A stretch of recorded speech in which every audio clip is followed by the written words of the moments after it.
Shalom Vacha. Shalom Rabbi David. Ça va, tout va bien, Baruch Hashem? Très très bien, Baruch Hashem. Grâce à Dieu. Alors, c'était quoi votre question exactement?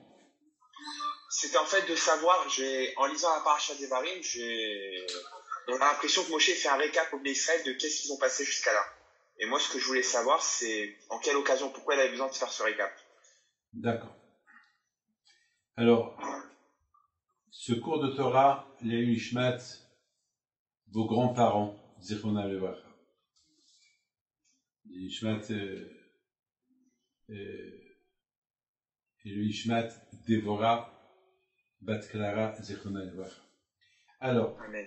dans la paracha de cette semaine, c'est la paracha de Devarim, c'est la paracha aussi c'est la paracha où Moshe Rabbeinu, il fait beaucoup de remarques au Bnei Israël, il les rappelle le veau d'or qu'ils ont fait, il les rappelle la guerre qu'il y a eu entre Korah et ce qui s'est passé à Korah. Il le rappelle tout.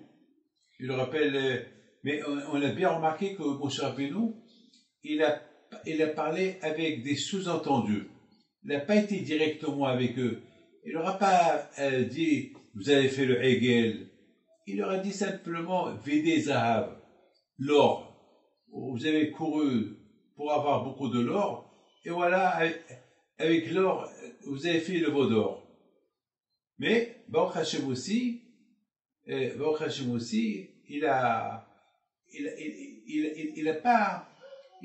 les a pas fait honte. Il faut savoir une chose, que Moshe Rabbeinu alav shalom, il a voulu justement, Moshe Rabbeinu alav shalom, il a voulu, avant de mourir, vous savez que les paroles de quelqu'un qui est vivant, parfois ils ne sont pas bien acceptées. C'est pas tout le monde qui accepte les paroles d'un vivant. Alors il a attendu jusqu'à avant qu'il est mort. Et d'ailleurs, tout le monde savait que Moshe Rabbeinu allait mourir. Parce que il leur a dit que Hachem m'a dit de vous dire que si on fait la guerre contre Midian, qui vous ont poussé à faire la faute, alors je meurs. Mais si je ne fais pas la guerre, je peux rester vivant. Alors il leur a dit, on t'adore, on t'aime, reste vivant, on ne veut pas que tu meurs. Ne fais pas la guerre. Moshe Rabbeinu alav shalom, il a réfléchi. S'il ne fait pas la guerre contre les Midianim, peut-être ce Bil'am, qu'il est encore vivant, peut-être il est en train de comploter un autre complot contre les Bénis Israël, et ils vont fauter encore, et Hachem encore va tuer 30 000, 40. C'est pas toujours qu'il y a un Pinhas. Alors Moshe Rabbeinu, il a dit, on fait la guerre en pensant que dans cette guerre, on va tuer Bil'am. Parce que Bil'am, il faisait partie de Midian. Donc Moshe Rabbeinu, il a risqué, il a mis sa vie en jeu. Donc maintenant, tout le monde, tous les Juifs maintenant, après la guerre contre Midian, et que Moshe Rabbeinu, alav shalom, maintenant, il lui reste quelques temps à vivre, il savait qu'il va mourir. Alors maintenant, le fait qu'il savait qu'il va mourir, donc même s'il leur fait des remontrances, et leur fait un peu des remarques, ce qu'ils ont fait dans le passé, ils vont l'accepter. Ils vont l'accepter. On voit toujours un testament. On voit toujours que quelqu'un, avant de mourir, et ses paroles, elles sont acceptées. Regarde, Rachid apporte Yaakov Avinu. Ce que Yaakov Avinu, il a vu dans sa vie, il a vu que, comment il s'appelle, Reuben, il a fait des bêtises. Shimon et Lévi, ils ont fait des bêtises. Il n'aura jamais rien dit dans son vivant. Et quand est-ce qu'il leur a fait des remarques? Avant qu'il est mort. Alors, Moshe Rabbeinu alav shalom, et il a voulu rappeler les Juifs qu'ils n'ont pas vécu tout ce qui s'est passé. Parce que n'oubliez pas que toute la génération de ceux qui sont sortis de l'Égypte, ils sont morts pendant les 40 ans. Ils sont morts pendant les 40 ans. Donc c'est pas tout le monde qui se rappelle de Korah. Mais on part 40 ans plus tard. Personne ne se rappelle ce qu'ils ont fait les miraglim le Lashon Hara que les Meraglim, ils ont parlé sur la terre d'Israël, et à cause du Lashon Hara, la médisance que les espions qui sont partis espionner Israël, et ils ont parlé contre Israël, et ils ont pleuré ce jour là-bas, quand je crois qu'il a dit, et ce jour là-bas, c'était Tisha B'Av. Et Hachem leur a dit, alors, comme cette nuit-là, vous allez pleurer toutes les générations. Toutes les générations. Donc tout ça, c'est pas tout le monde qui se rappelle de tout ça. Vous comprenez? Donc c'est la raison pourquoi Moshe Rabbeinu, il leur a raconté qu'est-ce qu'ils ont fait Korah, il leur a raconté qu'est-ce qui s'est passé avec le Hegel, le Vaudor, il leur a raconté qu'est-ce qu'ils ont fait les Juifs lorsqu'ils ont critiqué la manne, il leur a raconté tout, mais il leur a dit uniquement avec remez, pas directement, avec sous-entendu. Pourquoi? Parce qu'après tout, c'est leurs parents. Et c'est leurs parents qui ont fait toutes ces bêtises. Et leurs parents, ils sont morts. Donc, mon Rabbeinu était très intelligent. Il a fait des remontrances. Et en plus, vous savez très bien que le fait qu'on donne des remontrances à quelqu'un sur les fautes qu'il a fait ses parents, il faut savoir une chose. Qu'un papa qui l'a fauté, et il est mort, donc qui répare la faute de son père? C'est son fils. Alors ça veut dire que maintenant, nous, jusqu'à maintenant, on répare la faute de nos anciens parents qui ont pleuré la veille de Tisha B'Av. Vous vous rendez compte que si maintenant on fait Tisha B'Av et le Beit Hamikdash a été détruit, c'est quoi la cause? Quelle est la raison? Pourquoi? À cause de nos grands-parents qui ont pleuré pendant 24 heures. Ils ont dit à Moshe Rabbeinu, on veut retourner en Égypte, on ne va pas partir en Israël. Vous vous rendez compte? Et Hachem a dit, puisque vous critiquez Israël, donc vous n'allez pas rentrer, vous n'allez pas la voir, et comme ce soir-là, et vos enfants vont payer. Et comme ce soir-là, le Beit Hamikdash va être détruit, et quand vous avez pleuré sans raison, comme ça, hinam, sans aucune raison, stam, vous avez cru à ces menteurs-là, bémet, vous vous rendez compte, tu te rends compte, quelques millions de juifs qui croient à ces fous-là. Attends, mais vous savez que Hachamim, j'ai vu dans un livre qui dit que le lendemain, que les juifs, toute la nuit, ils ont pleuré. Mais il dit, lorsque les Meraglim, ils sont venus pour critiquer Israël, c'était le 8 Av. Donc 8 Av, il y avait une révolution le 8 Av. Et la nuit, ils ont pleuré. Mais c'est pas tout le monde qui a pleuré. Parce qu'entre-temps, il y a ceux qu'ils ont arrêté de critiquer. Alors maintenant, ça veut dire que c'est pas tous les juifs qu'ils ont critiqué. Parce que la nuit, c'est pas tout le monde qui a pleuré. Alors, puis c'est pas tout le monde qui a pleuré, alors pourquoi Hachem a puni tout le monde? Alors, sur ça, j'ai répondu une réponse. J'ai dit, le fait que ceux qui ont arrêté de pleurer, ça veut dire qu'ils ont trouvé que les Meraglim, ils n'avaient pas raison. Alors pourquoi ils n'ont pas arrêté ceux qui pleurent? Ah, c'est pour ça on dit que lorsque quelqu'un, il voit quelqu'un qui faute, il lui dit rien, c'est qu'il est d'accord avec lui. Parce que la faute du veau d'or, c'est pas tout le monde qui l'a fait. Il n'y a que 3000 personnes qui l'ont fait. Et ces 3000 personnes-là, c'est Erev Rav. Chez l'Égyptien converti. Donc c'est pas les Juifs. Alors pourquoi jusqu'à maintenant on paye la faute du veau d'or? Ben parce que les Juifs, ils auraient dû les arrêter. Les Juifs, ils auraient dû les arrêter. Ils étaient que 3000. Mais eux, ils étaient des millions. Arrêtez-les. Le fait qu'ils n'ont pas arrêté, alors, c'est comme s'ils ont fauté. C'est écrit dans Melachim que Shlomo Melech, il a fait l'idolâtrie. Alors là, Marais pose une question. Comment Shlomo Melech, qui était un grand tzaddik, on va dire qu'il a fait l'idolâtrie? Et la Gemara répond, parce qu'il avait beaucoup de femmes, et parmi ces femmes, il y avait des femmes qui faisaient l'idolâtrie. Et le fait que lui, il leur a rien dit, alors comme si lui, il l'a fait. Maintenant, la question se pose. Comment Shlomo Melech, il va rien leur dire? Comment Shlomo Melech, le tzaddik, il va laisser parce qu'il avait 1000 femmes. 1000 femmes. Comment Shlomo Melech, il avait 1000 femmes.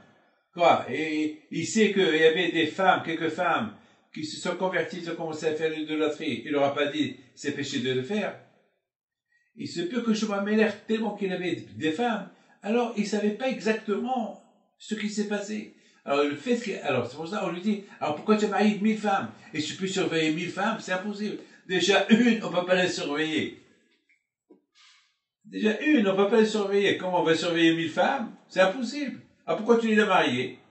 Alors c'est la raison pourquoi. C'est pour ça on considère comme s'il a fait. Haramim me disent que lorsque le rabbin il voit les gens de sa ville, il faute, il lui dit rien, alors c'est lui qui prend la faute de tout le monde. Donc vous comprenez que, c'est la raison pourquoi,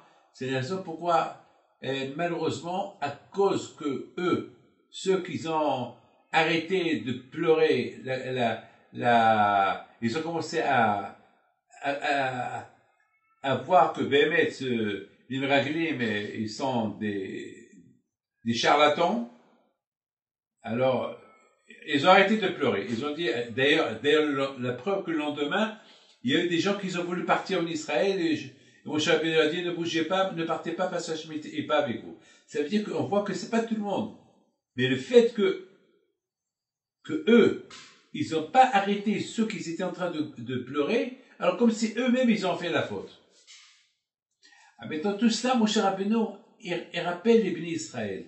Et c'est la raison pourquoi cette paracha de Devarim, c'est une paracha d'ailleurs, on voit dans cette paracha, on ne parle pas de Abraham, Yitzhak et Yaakov. De cette paracha-là, on parle uniquement depuis la sortie de l'Égypte. D'ailleurs, dans la paracha de la semaine dernière, la paracha Matot, on voit tous les voyages que les Juifs ils ont fait dans le désert, les 42 voyages, depuis la sortie de l'Égypte. Donc, on voit que Moshe Rabbeinu alav shalom, avant de mourir, il est en face de la nouvelle génération, parce que toute l'ancienne génération, elle est morte. Toute l'ancienne génération qui est sortie de l'Égypte, elle est morte dans le désert.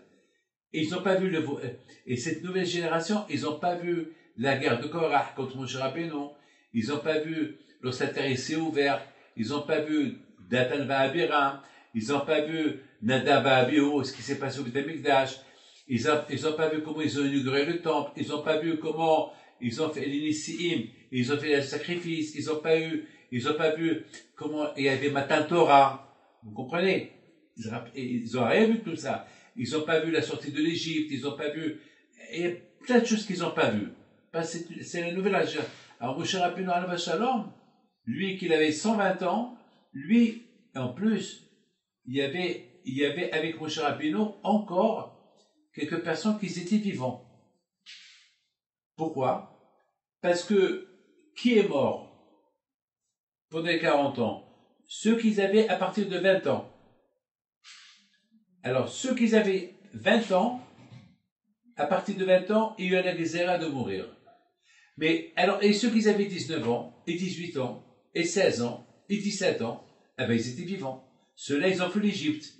Donc, Moshe Rabbeinu alav shalom, il n'a pas uniquement dit aux Juifs ce qui s'est passé, et la preuve, voilà, ceux qui étaient jeunes, ils se rappellent. Donc,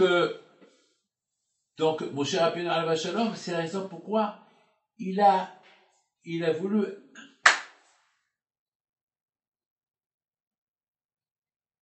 Moshe Rabbeinu alav shalom, il a voulu mettre les bénis Israël devant une réalité avant qu'il quitte ce monde. Et d'ailleurs, la semaine prochaine, c'est la paracha de Veit Hanan, c'est la paracha de Matan Torah. Attends une seconde. Sortez.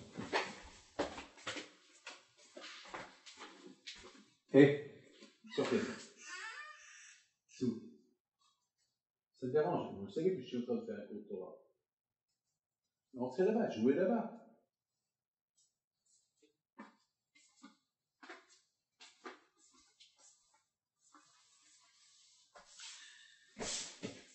M'excusez.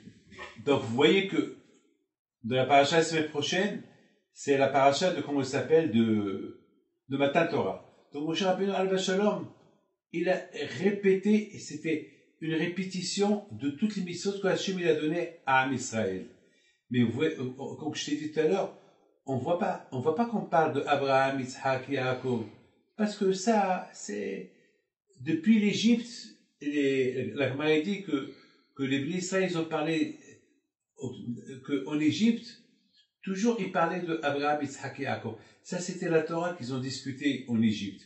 Les Bnei Israël, même en Égypte, pour ne pas qu'ils oublient leurs racines, ils parlaient de Abraham, Yitzhak et Yaakov. Ils parlaient de Chachamim disent que Yaakov Avinu, il a écrit depuis la création du monde jusqu'à sa mort, il a écrit toute l'histoire qu'il y a eu, le déluge.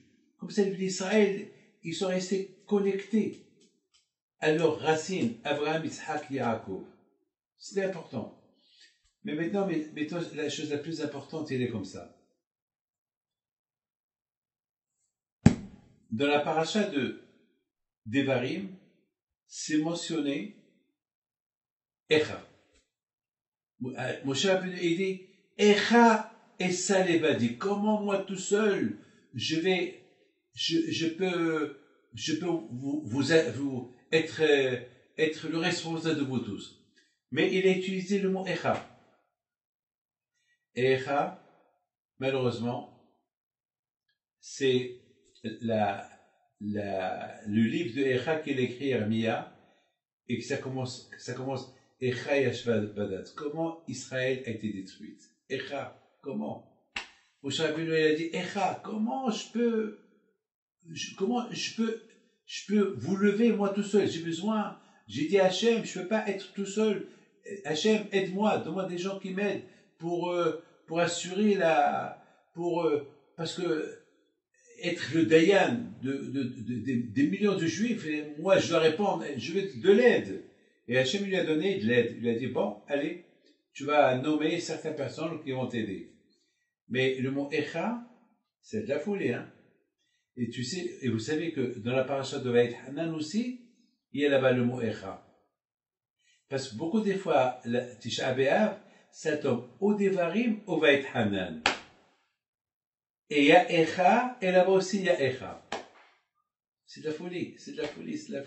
Et dans la paracha des Devarim, là, Moshe Rabbeinu, il rappelle les Bnei Israël les critiques qu'ils ont critiqué les Juifs, Eretz Israël. Et que Hachem il a dit, voilà, à cause de ça, le Beth Amikdash va être détruit. C'est de la folie. Donc ça veut dire que, et dans toute la série de Devarim, c'est une répétition de toute la Torah que Moshe Rabbeinu a enseigné à Am Israël. Toutes les mitzvot, on a bien remarqué qu'il y a quelqu'un qui m'a posé une question.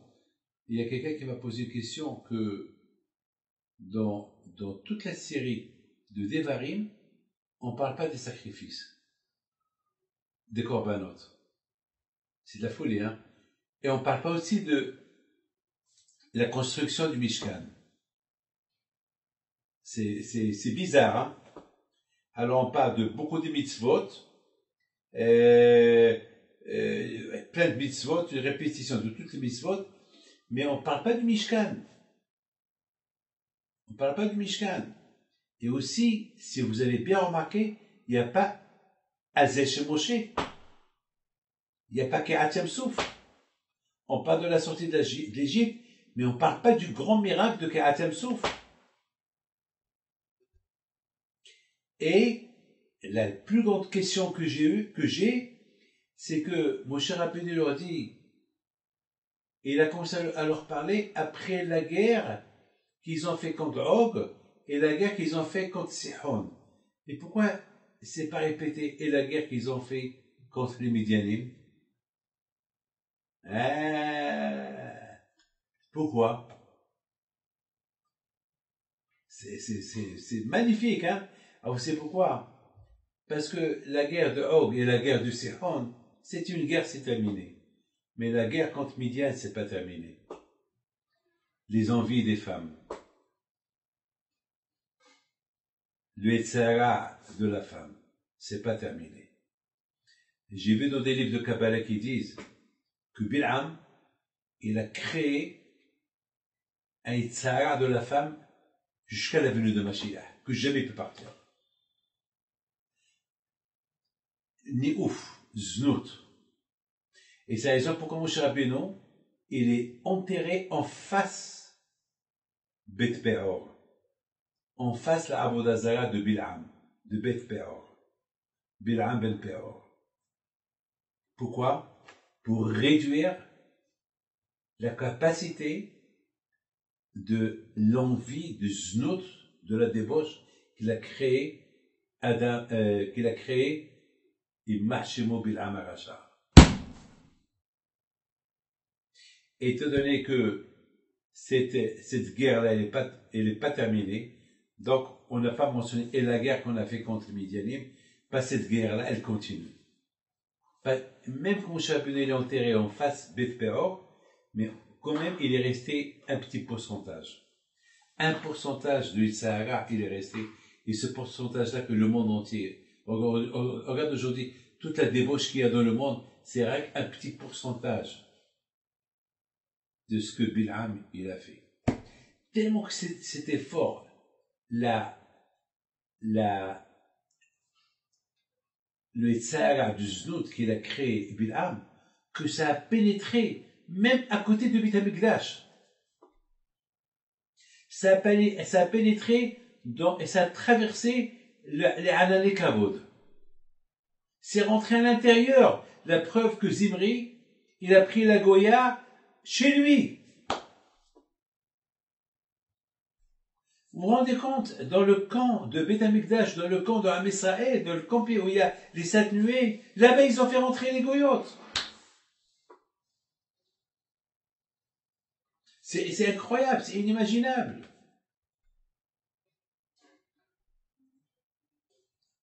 La folie. Donc les salaires de Bil'am, il y a encore. La guerre contre Bil'am, contre Midian, c'est pas fini. C'est pour ça que Moshe Rabbeinu, il n'a pas mentionné. Mais il y a une chose. On n'a pas parlé des korbanot et on n'a pas parlé aussi du Mishkan. Pourquoi? Parce que aujourd'hui, il n'y a pas de Beit HaMikdash. Aujourd'hui, il n'y a pas de Beit HaMikdash. Mais, c'est que le Beit HaMikdash. Le Beit HaMikdash, c'est moi. C'est toi. C'est lui. Chacun de nous, il devient le Beit HaMikdash de Akadosh Baruch Hu. Et Hachem, il réside en toi. Et les sacrifices, les sacrifices que toi tu fais, le fait que tu fais attention avec tes yeux, quelqu'un il a acheté un pantalon déchiré. Vous savez, aujourd'hui, c'est à la mode, les pantalons déchirés. Et c'est quelqu'un qui était sérieux. Et il a ouvert un peu ses yeux. Je lui dis, attends, si depuis que tu étais jeune, tu portais les pantalons déchirés, je comprends.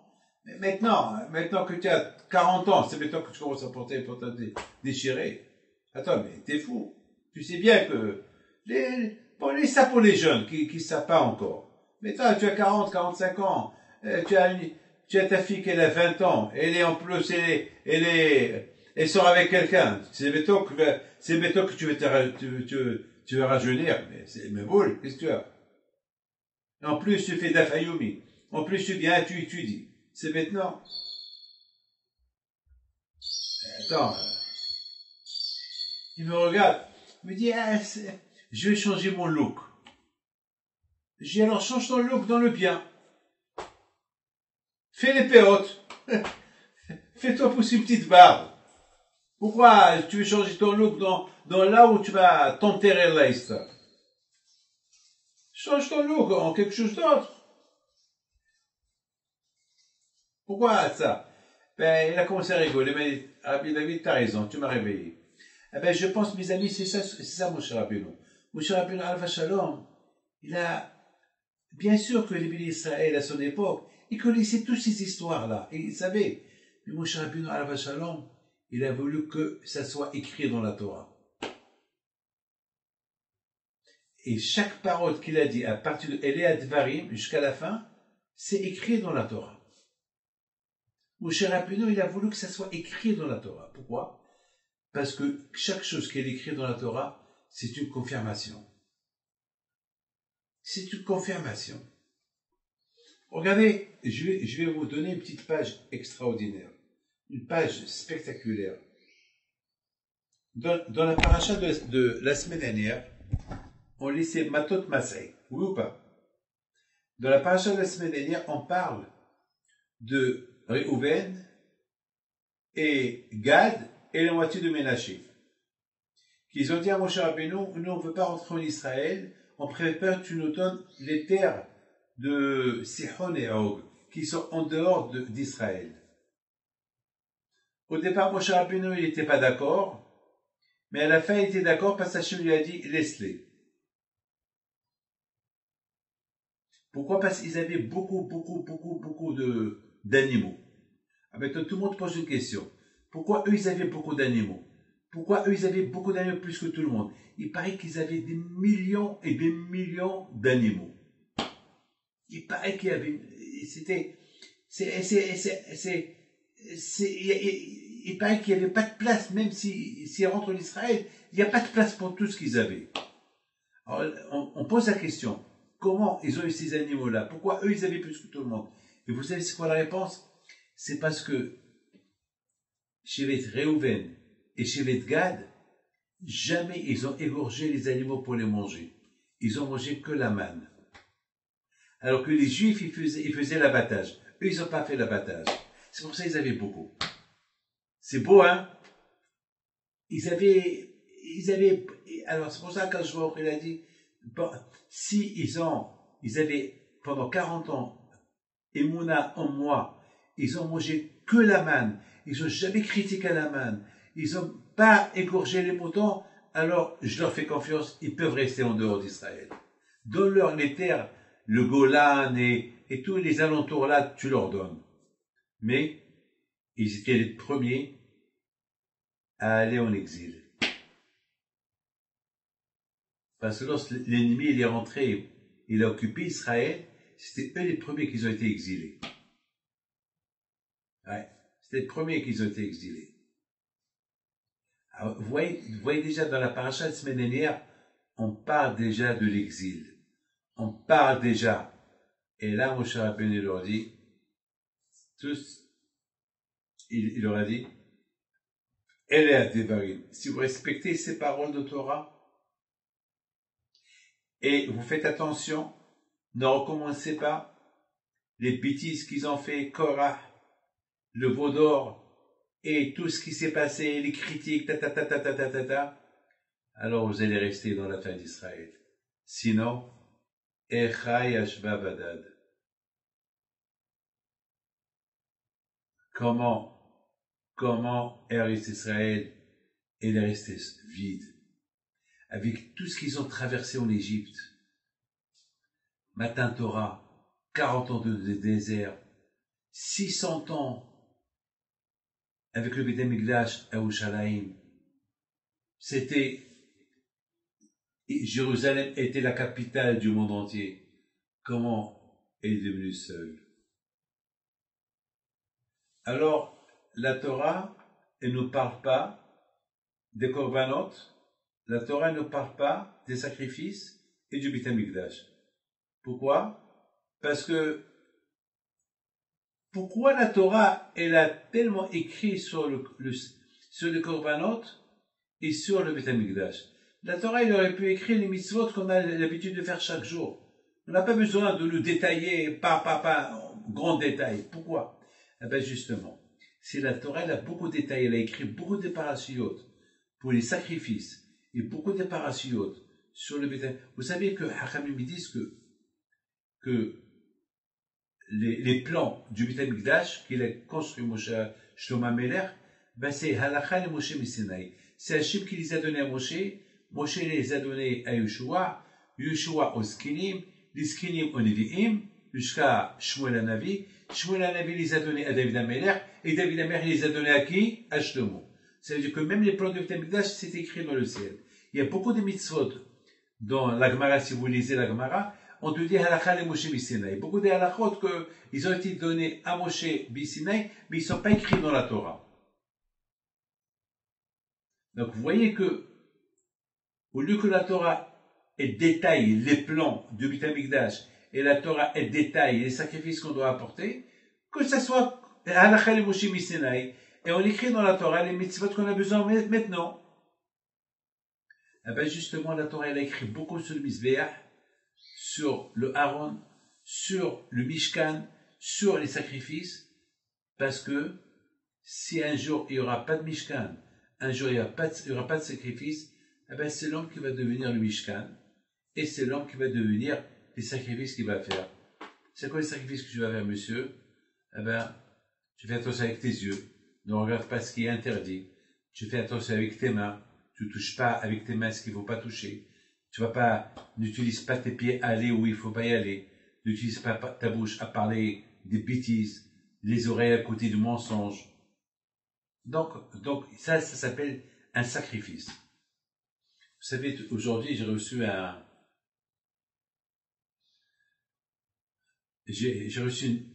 une machine. Je recevais les gens en Argentine, aujourd'hui par Zoom. Il y a un monsieur qui me raconte qu'il y a 5 ans, il avait la maladie au côlon.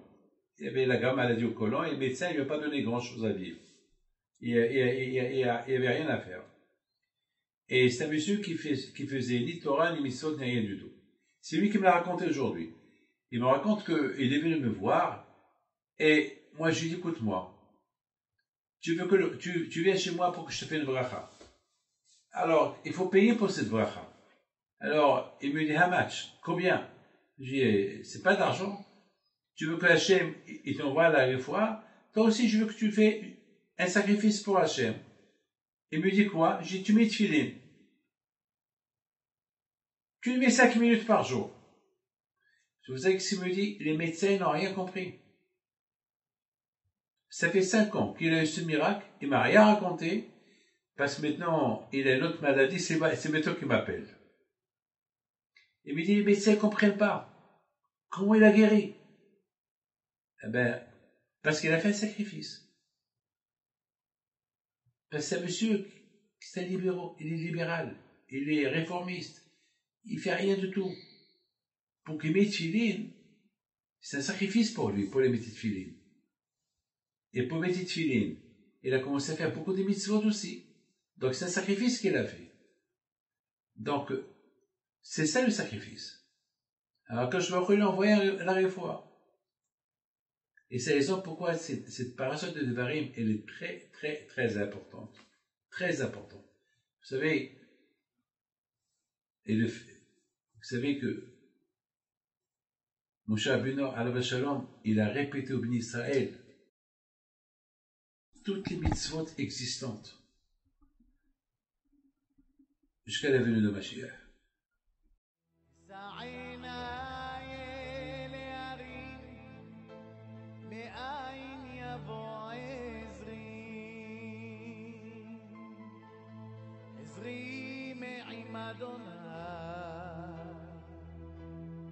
Shama